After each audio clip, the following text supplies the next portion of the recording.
The glass hit my dress before her words did.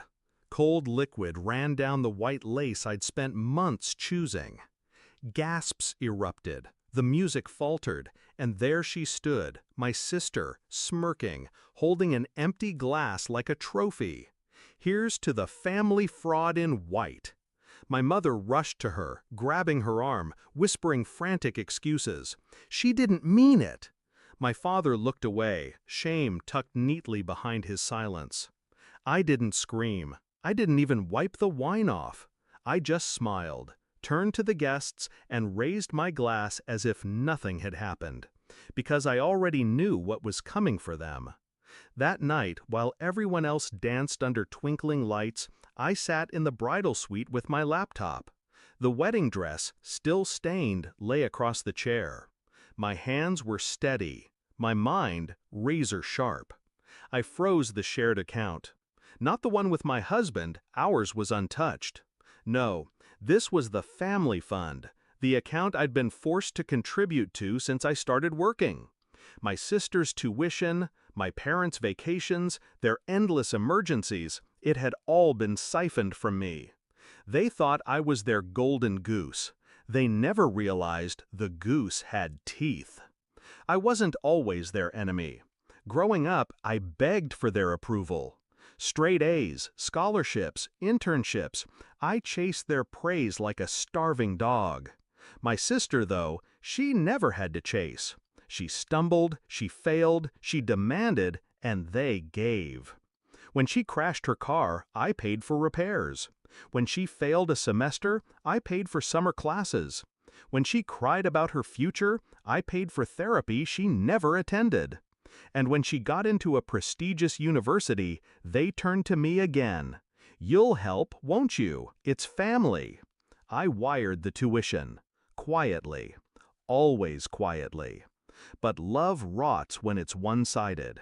And loyalty dies the day you're humiliated in front of 200 guests on the one day meant to be yours. That was the day I stopped being their daughter, their sister. That was the day I became their reckoning. The freeze hit instantly. By morning, automated payments bounced. Rent, credit cards, and most importantly, my sister's tuition installment. At 9:30 a.m., the email landed in her inbox. Enrollment withdrawn. Payment failed. By 9:32, my phone was vibrating. My mother's voice, high-pitched, frantic. "What did you do? They've withdrawn her. She can't lose her place." I let her scream. Then, calmly, I said, "I didn't do anything. I just stopped paying for people who spit in my face." Silence. Heavy, suffocating silence.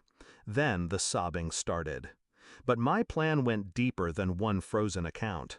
Weeks earlier, when the resentment finally crystallized into resolve, I began preparing. Quiet withdrawals into my personal savings, a new account in a bank they didn't know existed, my name removed from joint liabilities. And the final move, something they never expected. I'd been the guarantor for their loans. They had begged me, convinced me it was just paperwork. They signed, I co-signed. But what they didn't know was that I quietly bought out their debt months ago. Every signature, every installment, it shifted into my name. By the time my wedding came, I didn't just pay their bills, I owned them. The confrontation happened 3 days later. They came to my house, uninvited. My mother, red-eyed, clutching my sister's hand. My father, silent as always, but this time, scared.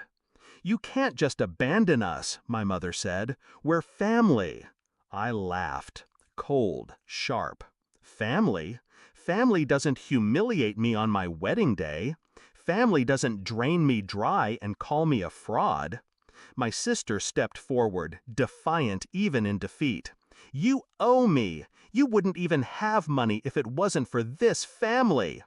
I stared at her, at the arrogance that had been fed like a parasite her whole life. And then, calmly, I opened the folder on the table. Documents, loan agreements, bank transfers, every thread that bound them now in my hands. "I don't owe you," I said. "You owe me. Everything. And starting today, you'll feel it."